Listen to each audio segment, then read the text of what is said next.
전도서 12장 1절로부터 8절 말씀 제가 봉독하겠습니다. 너는 청년의 때에 너의 창조주를 기억하라.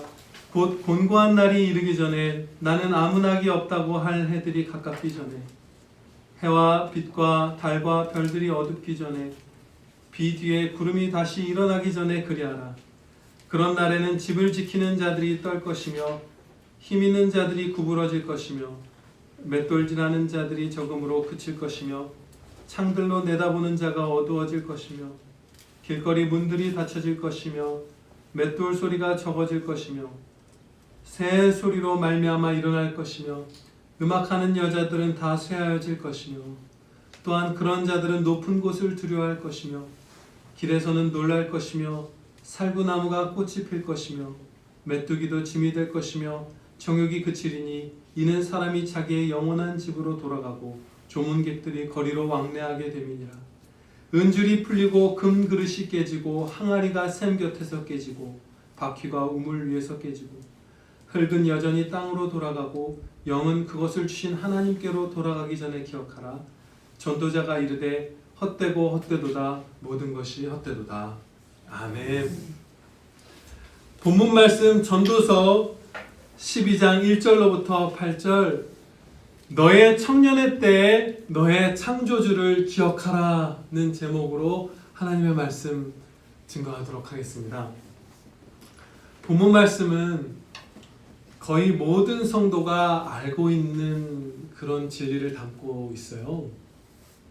우리가 알다시피 성경 말씀의 어떤 부분들에는 자세히 들여다보면 오랜 신앙생활을 해온 경건한 성도분들조차도 깜짝 놀랄 만한 생각을 깨트리는 그런 신비한 본문 말씀들도 많잖아요.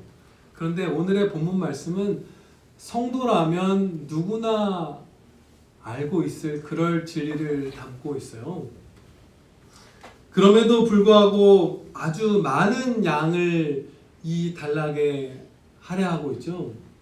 8절을 아주 길게 이렇게 할애하고 있고 여기를 보면 18개의 비유를 사용해서 한 절 한 절을 그야말로 눌러서 쿡쿡 눌러서 이렇게 솔로몬이 기록을 했어요. 그런데 이 솔로몬 왕은 온 힘을 다해서 성경 말씀을 기록했던 사람이고 가장 효과적으로 하나님의 진리를 가르치기 위해서 무진 힘썼던 사람이에요.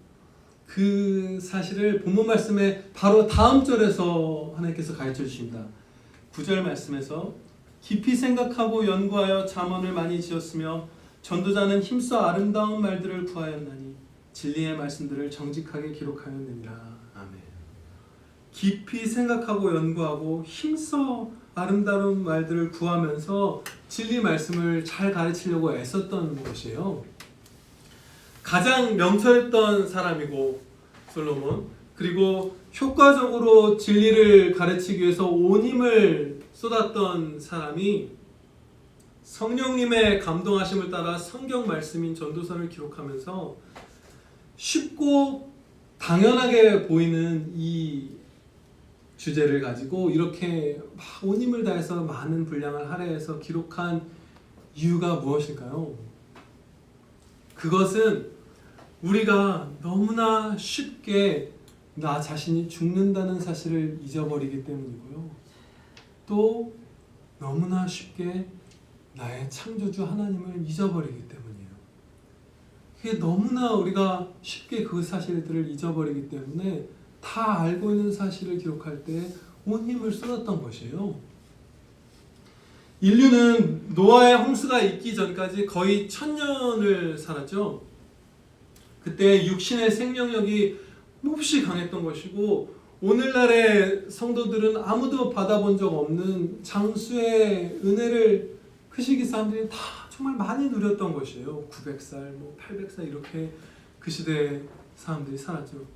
그러면 그 사람들이 과연 하나님께 감사드리고 경외했느냐? 그렇지 않았어요. 오히려 자신은 영원히 살 사람인 것처럼 여기고 하나님이 필요 없는 것처럼 생명력이 막 넘치니까 하나님은 필요 없는 분처럼 여기면서 오히려 교만하게 또 하나님을 잊어버린 채로 살았어요. 그래서 노아의 가족 이외에 하나님을 경외하는 사람이 아무도 없었잖아요. 그러면서 그 이후에 홍수 이후에 또 수명이 줄고 바벨탑 사건 이후에도 수명이 줄고 점점 인류의 수명을 줄이시면서 동시에 복음의 말씀을 더 부어주심으로써 많은 사람들이 하나님께로 돌아오게 됐어요. 우리의 교만이 우리의 수명이 12분의 1인 7, 80살로 꺾일 때 비로소 꺾이고 이스라엘이 한 나라도 생겨나고 또 이방인들까지 신약시대의 복음이 증거될 수 있게 된 것이에요. 그런데 이렇게 우리의 수명이 첫 세대, 물론 아담은 영원히 살죠. 근데 범죄한 이후의 첫 시대의 사람들보다 12분의 1 정도로 줄었음에도 불구하고 그 찰나 같은 젊은 날 3, 40년, 청년이라고 하면 30대까지는 청년이겠죠. 한 3, 40년의 그 찰나 같은 젊은 날에 그때 자신은 죽지 않을 것처럼 여기고 그때 창조주 하나님을 잊어버리게 되는 것이에요. 우리가 그럴 때가 많은 것이에요. 그 짧은 인생밖에 안 남았는데도. 그래서 우리가 수명이 줄은 다음에 또 오고 오는 모든 그 수명이 줄은 시대의 성도들을 다 향해서 솔로몬 왕이 이 말씀을 기록하도록 하나님께서 역사하셨습니다. 이렇게 우리가 죽음과 창조주 하나님을 잊고 사는 것이 너무나 안타까운 이유를 몇 가지 살펴보겠습니다. 세 가지를 살펴볼 텐데요. 첫째로요, 창조주를 잊은 채 보내기 쉬운 그 젊은 날이 하나님께 충성할 수 있는 황금기이기 때문입니다. 젊은 날이 충성의 황금기예요. 황금시기라고 할 수 있는 이유는 여러 가지가 있는데요.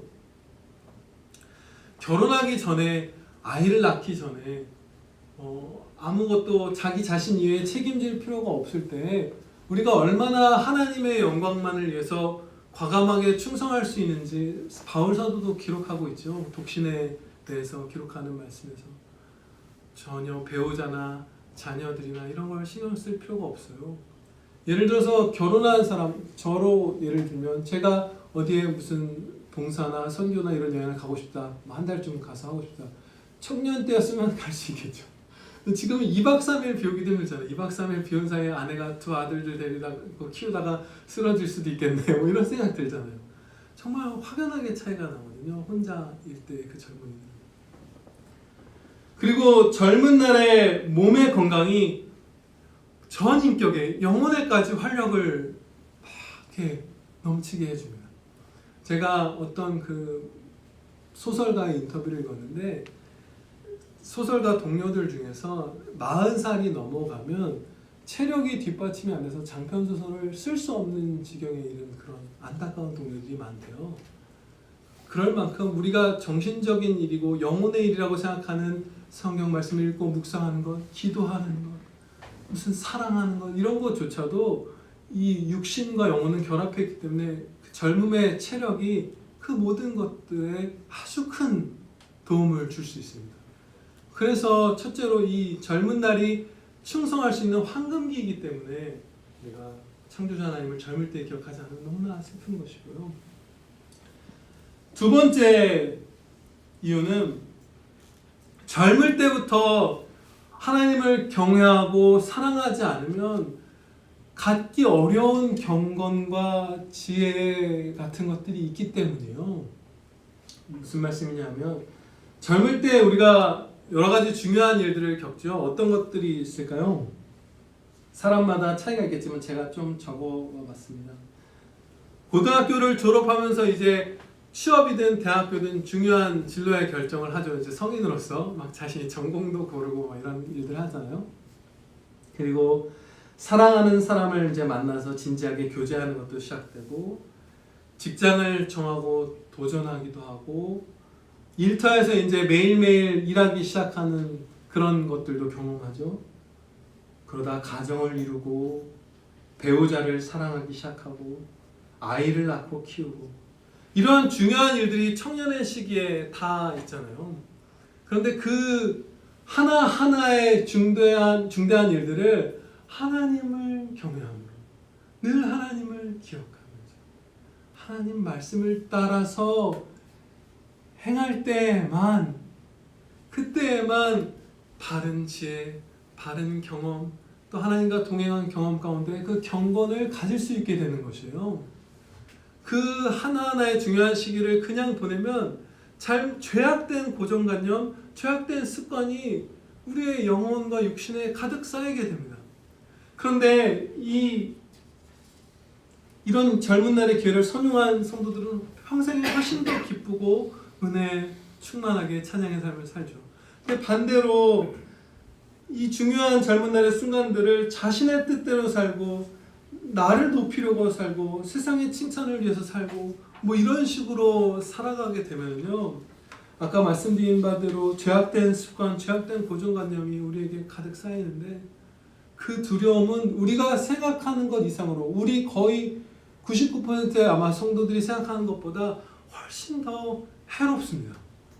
제가 그 사실을 깨달은 게 마태복음 19장 말씀에서 깨닫게 되었어요. 하나님께서 깨닫게 해주셨죠.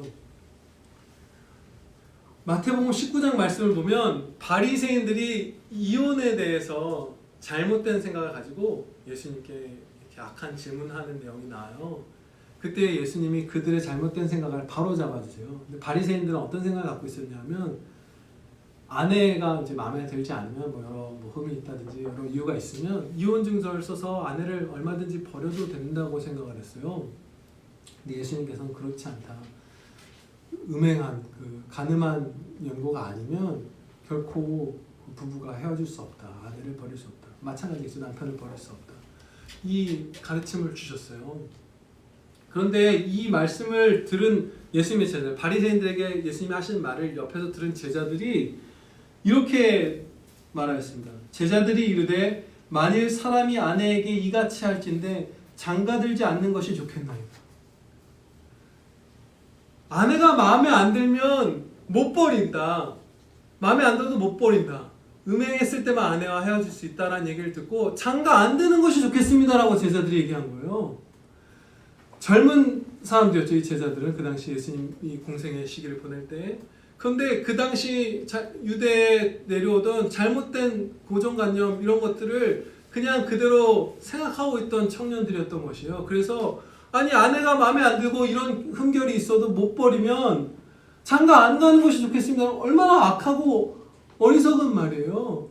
그 말을 예수님의 12제자들이 뱉었던 것이에요. 물론 이 제자분들은 후에 다 돌이키고 회개하고 무슨 어린이 차별, 남녀 차별, 가난한 사람 차별 이런 정도가 아니라 그 주님을 정말 많이 닮은 사랑을 갖고 목숨을 바쳐서 이웃을 사랑하는 데까지 나가는 분이 되었죠.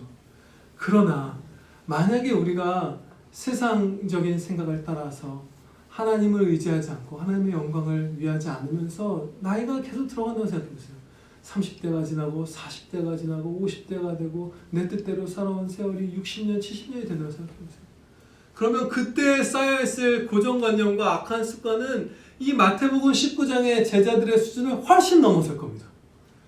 사랑하는 게 지긋지긋하고 무슨 하나님의 말씀들 하나하나가 정말 많은 말씀들에서 걸려서 다 넘어지기 시작할 거예요.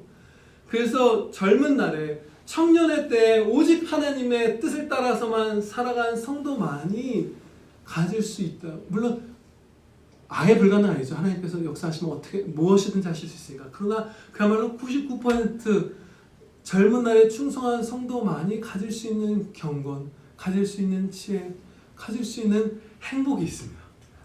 그래서 이 시기에 우리가 충성해야 되는 것이에요. 그리고 마지막 세 번째로 하나님께서는 우리에게 가장 좋은 것을 바치라고 하셨잖아요. 그런데 가장 활기차고 에너지가 넘치는 그 최고의 황금기를 하나님께 바치지 않으면 사실은 병든 것, 흠 있는 것, 점 있는 것 이런 것들을 하나님께 바치는 것과 마찬가지예요. 우리 자신을 하나님께 산제사로, 거룩한 산제사로 바치라고 하시잖아요. 그럼 가장 우리가 활성화되어 있을 때 예수님을 믿자마자 우리를 하나님께 다 헌신해야 하는 것이에요. 그렇습니다. 이제 솔로몬의 간절한 소원을 따라서 무엇보다도 성령님의 그 무한하신 애끓는 사랑을 따라서 우리의 노화와 죽음을 기록한 본문 말씀을 한 절 한 절 새기면서 살펴보도록 할게요. 다 아는 내용이지만 이렇게 기록하셨으니 크게 우리에게 유익한 거예요. 한 절 한 절 살펴볼 때 우리가 창조주 하나님을 하루라도 더 빠르게 기억하게 될 것입니다. 1절 말씀을 보면 우리의 노년을 곤고한 날 아무 낙이 없다고 할 해들 이렇게 표현해요. 경건하지 않다면 이런 날을 맞이하게 될 것입니다. 경건한 성도는 이 곤고한 날을 넘어서는 은혜를 입게 될 것이에요. 그러나 노년에는 하나님을 즐거워하는 즐거움 이외에 다른 즐거움들은 다 허물어져 갈 것이요. 그래서 곤고하고 아무 낙이 없다고 할 날들이 참으로 맞습니다. 노년은. 여기서 창조주라는 말씀은요, 12장 1절에서 복수형으로 원래 쓰여져 있어요. 히브리어에서 창조주들을 기억하라. 그것은 창세기 1장에서 창조의 역사를 기록하실 때 우리의 형상대로 우리가 하나님이 이르시되 우리의 형상을 따라 우리의 모양대로 우리가 사람을 만들고 이렇게 기록하셨거든요. 성부, 성자, 성령 삼위일체 하나님이 우리의 창조주 하나님이시고 창조주를 기억하라 함은 삼위일체 하나님을 기억하라는 말씀이에요. 다 기억하라. 삼위일체 하나님을 기억하라. 2절 말씀에 해와 빛과 달과 별들이 어둡기 전에 비 뒤에 구름이 다시 일어나기 전에 그리하라. 그러기 전에 창조주를 기억하라 말씀하는데 하늘이 어둡고 비가 많이 내리는 이런 날씨는 이스라엘의 겨울 날씨라고 해요. 그러니까 따스한 빛으로 자주 표현되는 기쁨과 어떤 형통함이 사라진 인생의 겨울이 바로 노년이다 이렇게 말씀하는 거예요. 그리고 비가 내린 뒤에 또다시 구름이 연이어서 온다라는 표현은 이제 노년의 육신의 질병이 하나가 아프다가 또 병원 가면 또 다른 데가 또 아프잖아요. 여기가 아프고 또 저기가 아프고 하듯이 계속해서 그런 곤고함이 오는 것이요. 그런 날에는 집을 지키는 자들이 떨 것이며 힘 있는 자들이 구부러질 것이며 집을 건사하고 지키던 손이 떨리기 시작하죠. 정말 작은 그릇 하나 들어도 무거워서 손이 떨리는 날이 오고요. 온몸을 지탱하던 다리와 허리가 구부러질 것이에요. 우리 집사님 한 분도 허리가 지금 아프셔서 고생하고 계시잖아요. 그렇게 되는 것이에요. 그런 날에는 집을 지키는 자들이 떨 것이며 힘 있는 자들이 구부러질 것이며 맷돌질하는 자들이 적음으로 그칠 것이며 창들로 내다보는 자가 어두워질 것이며 건강한 치아들, 맷돌과 같은 치아들이 사라져서 맛있고 영양가가 높은 그런 음식들 씹어먹는 고기 같은 것들을 못 먹고 그냥 부드러운 것들을 마시면서 그 맷돌질하는 이빨이 맞부딪히는 소리가 사라져갈 것이라는 말씀이에요. 그리고 눈이 어두워져서 창들로 내다보는 이 두 눈이 어두워지게 된다는 것이에요. 4절 말씀에 길거리 문들이 닫혀질 것이며 맷돌 소리가 적어질 것이며 길거리 문들이 다 막혀 적막하게 된 것처럼 세상이 고요해진 것처럼 느껴지도록 우리의 청력이 쇠약해져 갈 것이에요. 그리고 소화를 잘 시키지 못하고 식욕이 없어서 먹는 일 자체가 줄어들게 될 것입니다. 눈과 귀 그리고 여러 감각들이 쇠약해져 가는 것이 얼마나 인간에게 비참한 일인지 제가 이렇게 어떤 책에서 깨닫게 된 사실이 있어요. 제가 몇 주 전에 소개해드렸던 그 한센병 권위자이셨던 폴 브랜드 박사님의 책을 보면 이제 나이도 들고 또 한센병 증상, 후유증 그리고 항생제 부작용으로 시력과 청력을 잃은 어떤 환자의 이야기가 기록되어 있어요. 그 환자분은 스탠리 스타인이라는 분이에요.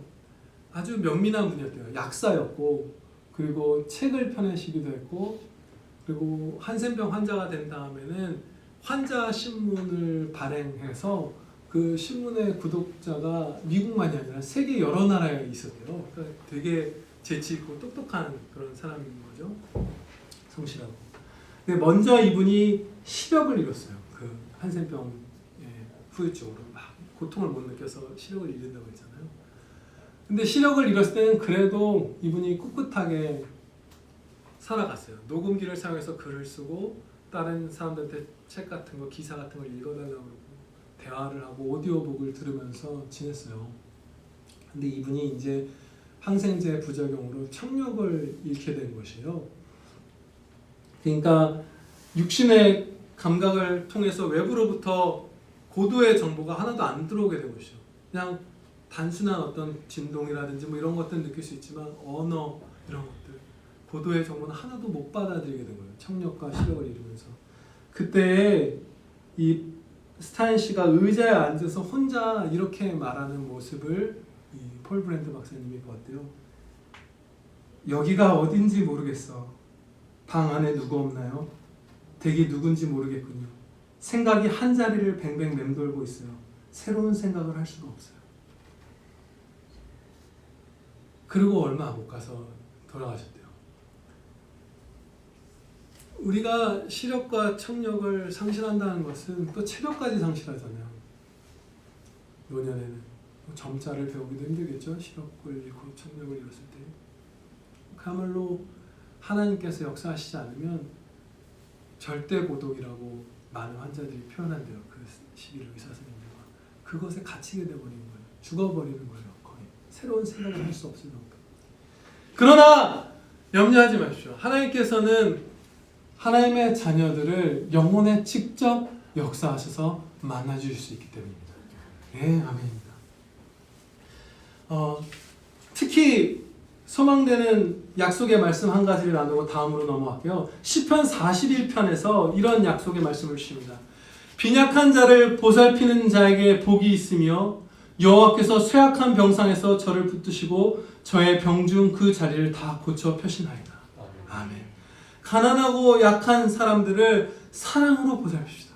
믿음이 약하고 가난하고 몸이 약한 이런 이웃들, 형제들을 사랑으로 보살피면 하나님께서 특별하게 우리의 병상을 돌봐 주실 것입니다. 네, 아멘. 다음으로 몇 절이죠? 4절 중반부를 보면 새 소리로 말미암아 일어날 것이며 음악하는 여자들은 다 쇠하여질 것이며 새 소리에도 잠이 깰 만큼 깊이 잠들지 못하고 저도 몸이 약해졌을 때 제 기침 소리를 깨요. 기침하다 여러분들 뭐 나이 많으신 분들은 다 아시죠? 그리고 노래하고 힘차게 말하던 목소리가 다 쇠약해집니다. 또한 그런 자들은 높은 곳을 두려워할 것이며 길에서는 놀랄 것이며 젊을 때 아주 튼튼하던 분들도 노인이 되면 계단 한 칸 한 칸도 조심스럽고 또 그 어르신들 오랜만에 친구분들 만났을 때 모습을 이렇게 보다가 제가 느낀 건데 정말 몇 년 만에 경사의 자리에서 친구들을 만났는데 할아버지 두 분이 이제 제가 본 장면인데 포옹도 세게 못 하더라고요. 그러니까 진짜 왕년에 한가닥 하셨던 막 체구 크고 정말 열심히 힘차게 살았던 분인데 서로 뭐 넘어지거나 그럴까봐 이렇게 안아요. 길에서 놀라는 일들이 많은 거예요. 그렇게 연약해지는 거예요.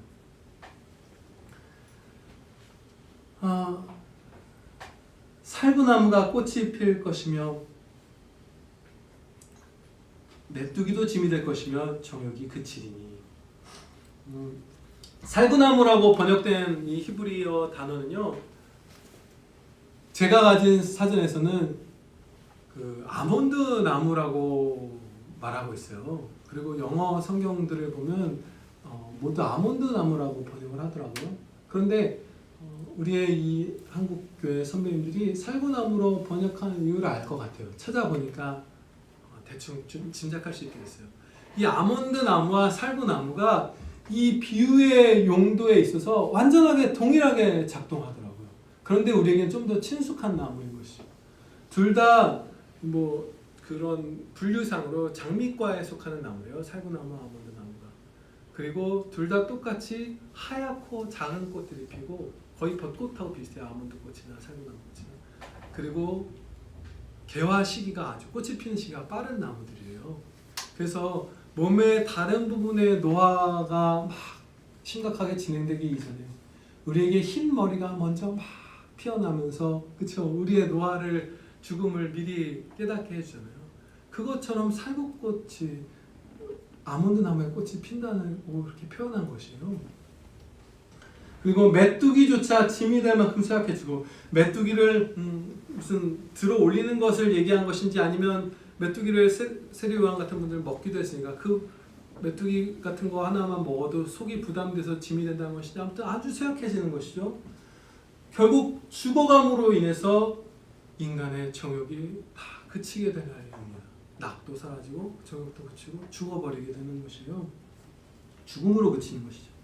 그리고 6절 말씀은 이 전체가 우리의 죽음을 표현한 말씀입니다. 은줄이 풀리고 금그릇이 깨지고 항아리가 샘 곁에서 깨지고 바퀴가 우물 위에서 깨지고 영혼과 육신을 결합시켰던 은줄이 풀려서 영혼은 하늘로 가고 하나님께로 가고 육신은 땅으로 썩어져 가고 금그릇이 깨져서 생명을 담아둘 수 없고 항아리 우물 위에 달린 바퀴가 깨지듯이 우리의 모든 장기들이 멈춰버려서 몸에 필요한 그런 영양분 같은 것들을 퍼올리거나 담아두거나 나눌 수 없는 모든 기능이 다 멈추고 영혼이 떠나 사망해버린 거예요. 깨져버리는 것이에요. 우리의 그릇이. 그런 날이 오기 전에 너의 청년의 때에 너의 창조주를 기억하라. 아멘. 솔로몬은 이 단락을 마치면서 전도자가 이르되 헛되고 헛되도다 모든 것이 헛되도다 이렇게 말씀하였습니다. 솔로몬은 정말로 열심히 공부하고 일하면서 다양한 학문, 무슨 예술, 교육, 토목공사, 정치, 통치 뭐 이런 모든 분야에서 정말 열심히 일하고 탁월했던 사람이잖아요. 온갖 일을 한 게 막 기록되어 있잖아요. 그리고 쾌락에 있어서도 정말로 무수히 많은 이방 여인들을 첩으로 두면서 가장 극단적으로 인간의 육체의 쾌락을 즐겼던 사람이기도 해요. 그것 자체를 그 인간의 모든 방탕과 쾌락도 탐구적으로 그 명철한 두뇌를 갖고 즐겼던 사람이에요. 그냥 반복적으로 하지 않고 아주 깊이 모든 분야를 다 파고들었던 거예요. 일이든 유흥이든 뭐 쾌락이든 무엇이든지 간에. 그런데 인류 역사상 가장 탁월한 지혜를 가지고 가장 열심히 일하고 가장 열심히 공부하고 가장 열심히 놀아보았지만 세상 사람들이 꿈꾸는 모든 것을 다 해보았지만 헛되다는 거예요. 해본 자가 헛되다, 뭐 해봤으니까 헛되다고 하지 중간에 즐거웠잖아 이게 아니라 아무리 달려가도 기쁨이 없었다는 거예요. 생명이 없었고 만족이 없었다는 것이에요. 그래서 생명과 기쁨은 하나님을 경외하고 사랑하는 것에만 있는 것을 발견했기 때문에 이 전도서 맨 마지막에 이렇게 말합니다. 일의 결국을 다 들었으니 하나님을 경외하고 그의 명령을 지킬지어다. 이것이 모든 사람의 본분이니라. 제가 작년 연말에 보았던 어떤 기사가 생각이 났어요. 그것은 폴 킴이라는 어떤 가수의 인터뷰예요. 네, 그 요즘 20, 30대 분들만 아마 아실 거예요. 어르신 분들은 지금 잘 모르실 텐데 되게 인기 가수라고 해요. 그분이 음원 차트에 가장 오랫동안 그 순위 안에 곡이 들어있는 그 기록을 가진 가수예요. 그래서 작년 연말 당시에 그 노래 제목이 무슨 모든 날 뭐 이런 거였는데 잘 모르겠네요. 아무튼 그게 1000일 가까이를 차트 안에 있었대요. 엄청난 거죠. 근데 2등이 600일이에요. 그러니까 압도적으로 오랫동안 사랑받는 히트곡을 가진 가수인 거예요. 그리고 그 곡 한 곡만 인기가 있었던 것이 아니라 우리나라 음원 지금 차트에서 가장 롱런한 곡 30위 안에 그 사람의 곡이 4곡이 있더라고요. 찾아보니까. 그러니까 히트곡 수도 많고 히트한 곡들은 스테디셀러가 되는 사람인 거예요. 굉장한 사람이죠.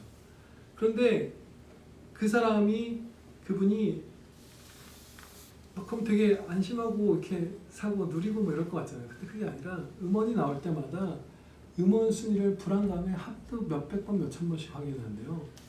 그래서 이래서는 안 되겠다 싶어서 그 음원 앱을 지웠다가 깔았다가 지웠다가 깔았다가 하다가 그 불안감에 산다는 것이에요. 근데 그분이 뭐 이름이 폴이니까 예수님을 믿는 분일 수도 있겠어요. 어쩌면. 근데 어쨌든지 간에 적어도 그 음악 활동을 하고 음악 활동에 관련된 상당수의 그분의 의지나 목적이나 이런 것들이 하나님의 영광이 아닌 것이죠. 그렇기 때문에 가장 오래 사랑받고 꾸준히 사랑받고 많이 사랑받는 그런 사람조차도 불안감에 사는 거예요. 아주 부차적인 수준의 기쁨만, 그 가장 성실하고 성공한 편에 속하는 젊은이도 그냥 그런 수준의 기쁨만 누리고 살아가게 되는 것이에요. 그런데 또 지난주에 그 합신의 안상혁 교수님, 안상혁 목사님의 청년 시절의 한 일화를 들었어요. 너무나 하나님의 은혜가 커서 그냥 이 사례들을 나누고 설교를 마치려고 해요.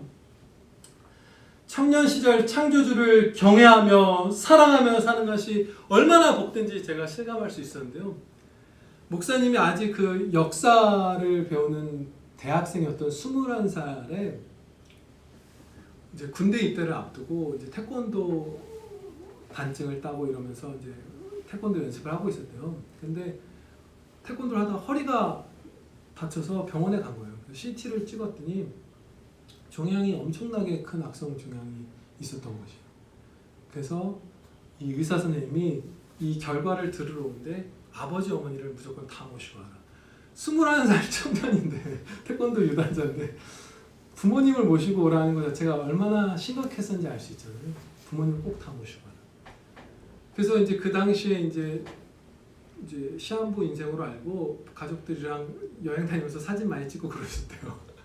이제 죽을 걸 앞둔 거죠. 그래서 이제 아버지는 그날 일이 있으셔서 못 오시고 어머니랑 가서 이제 진단 결과를 들은 거예요. 엄청나게 큰 악성 종양이 있다. 그래서 뭐 실제로 그 진단으로 군대도 못 가신 것 같아요. 척수 악성 종양으로. 그래서 이제 죽음을 준비해야 된다 이런 얘기를 들었죠. 그날 그 진단을 들은 날 그 목사님의 어머니는 방에서 밥도 이제 자기 아들한테 못 해주시고 계속 엉엉 우셨대요. 그리고 이 목사님은 자기 방에 들어와서 책상 앞에 이렇게 앉아 있었던 거예요. 그러면서 이런저런 생각을 하는데 시간이 얼마 안 지났다고 생각했는데 봤더니 10시간이 넘게 이제 그 자리에 앉아 있었던 거예요. 무슨 생각들 했냐면 와, 나는 참 가엾구나, 불쌍하구나 이런 생각도 하고 자기 연민에 빠지기도 하고 또 이게 무슨 이유지? 아버지를 더 좋은 목사님 되게 해주시려고 뭐 이런 섭리를 하시는 건가? 왜 이런 일을 허락하셨지? 이런 생각도 해보고 그런 생각들을 하면서 이렇게 있었는데 새벽 1시 30분이 됐을 때 한 10시간, 11시간 앉아 있었을 때 이제 성령님께서 그 심령에 아주 꾸짖는 음성을 들려주신 거예요. 왜 꾸짖으셨냐면 자기 연민에 빠져 있었기 때문이에요. 자기 연민이란 건 어떤 막 남을 해하려는 사악한 생각은 아니죠. 나는 왜 이렇게 불쌍하지? 내 처지는 왜 이렇게 안타깝지? 왜 이렇게 슬프지? 막 이런 거잖아요. 근데 그런 거에 빠져 있는 걸 꾸짖으셨다고요. 그래서 이분이 자기 연민이 죄인 줄 모르고 살다가 나를 불쌍하다고 여기는 이 자기 연민이 죄구나라는 걸 깨달았어요.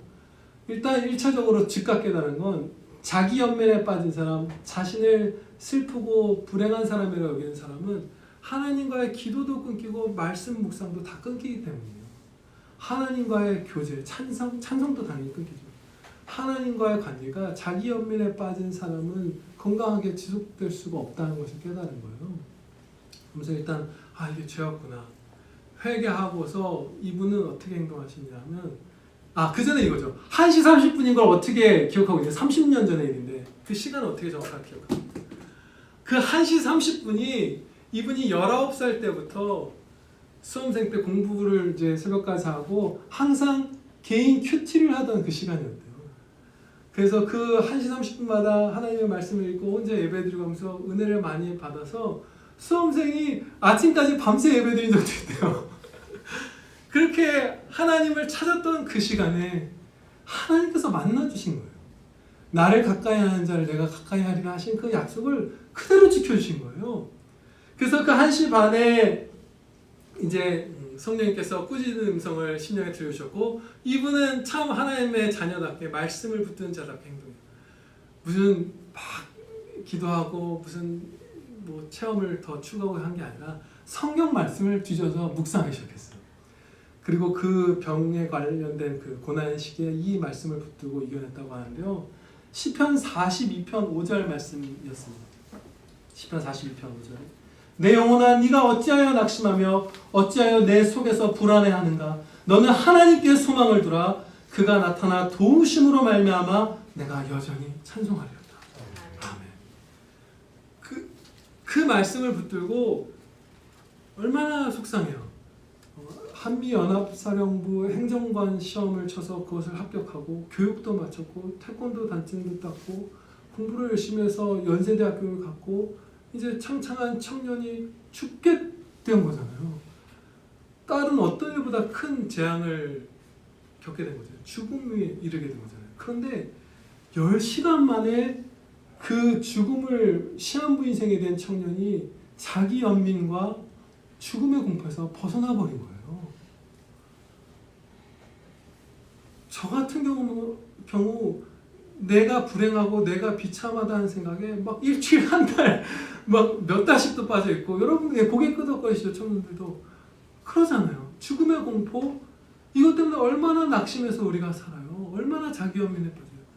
그런데 청년 때 창조주를 기억하며 하나님을 따라 산 하나님만 의지한 청년은 10시간 만에 그것에서 벗어나는 것이에요. 그래서 오히려 부모님들은 여행 가서 막 시무룩해 있는데 밥 잘 먹고 막 가셨대요. 이거는 벗어났던 거예요. 이 말씀은 앞서 봉독했던 시편 41편 약속의 성취이기도 합니다. 약하고 가난한 자를 보살피는 자녀의 병상을 하나님께서 돌봐주신다는 약속이었잖아요. 왜 이 말씀의 성취이기도 하냐면, 이 안 목사님은 대학생 때 방학 때마다 형편이 어려운 아이들을 무료로 과외를 해줬고요. 그리고 아직 솔로이니까, 학생이니까 집에서 통학을 하잖아요. 그러니까 용돈을, 한 달 용돈을, 그 얘기는 예전에 예화를 드렸었죠. 어떤 그 신촌에 유명한 거린이 있었는데 그 동네 대학생들은 다 아는. 근데 어느 날 어린 딸을 데리고 나와서 그 동냥하는 걸 보고 이제 하나님, 예수님 믿으라고 그쪽 신촌 지역의 교회도 소개하고 하면서 긴 편지를 써서 한 달 용돈을 첫날 다 그분에게 드린 거예요. 그리고 나서 이제 돌아갔는데 그분은 사라졌죠. 아마 이분은 그분이 예수님 영접했을 거라고 믿더라고요. 그 움직이게 만든 거예요. 그 자리에 10년, 20년 계속 머물러 있던, 누구나 신촌 사람은 다 아는 거린을 그 사랑의 복음 전파와 한 달 용돈으로, 그리고 이제 점심 굶고 다니고, 또 동네에 이제 가난한 아이들, 그 당시 80년대, 90년대 때는 막 놀이터에서 하루 종일 보낸 애들 많았잖아요. 그런 애들 전도해서 주일날 예배드리고 자기가 돈으로 집에서 먹을 거 짜장면 시켜주면서 성경 공부시키고, 이렇게 청년 시절을 보낸 분이거든요. 가난하고 연약한 자를 보살핀 자를 병상을 하나님께서 친히 돌보아주신다. 그것을 누린 거예요. 그래서 10시간 만에 거기서 벗어난 거예요. 죽는다는 선고를 받고서. 생명과 기쁨의 원천이신 하나님을 경외하고 섬기는 것 이외에 어떤 삶이 복될까요? 없죠. 오늘 하나님께서 우리 청년들의 심령에 이 말씀을 새겨주시기를 소원하면서 이 말씀 선포하면서 마치겠습니다. 너는 청년의 때에 너의 창조주를 기억하라. 기도드리시겠습니다. 하나님 아버지, 저희 청년들이 오늘 창조주 하나님을 기억하며 하나님을 경외하고 사랑하며 살아가는 힘찬 발걸음을 내딛게 하여 주시옵소서. 내 뜻대로 살고 내 이름을 위해서 살고 내 취향과 내 욕망과 내 꿈을 위해서 사는 것이 아니라 또 하나님이 나를 돌보시지 않는 것처럼 여겨서 불안에 빠지고 두려워하고 분이 나고 감사를 잃는 것이 아니라 창조주 하나님, 전능하신 하나님, 내게 목적을 갖고 나를 지으신 하나님, 나를 찬양의 자녀로 그리스도의 십자가로 구원하신 하나님, 성부, 성자, 성령 삼위일체 하나님을 기억하면서 저희 모든 청년들이 행복하고 의미 있고 하나님을 기쁘시게 해드리는 찬양의 삶 힘차게 살게 해주시옵소서. 그리고 이제 청년의 때를 벗어난 저희 모든 성도를 위해서 간구드립니다. 하나님의 말씀에는 중년, 그리고 나아가서 노년, 그리고 임종, 이 모든 시기에 처한 자녀들에게 주시는 약속의 말씀들이 가득하오니 아버지 염려치 않고 하나님 말씀 따라 하나님 말씀 붙들고 찬양의 삶 힘차게 살게 하여 주시옵소서. 은혜 내려주실 줄을 믿사오며 우리 구주 예수 그리스도의 이름으로 기도하려옵나이다. 아멘.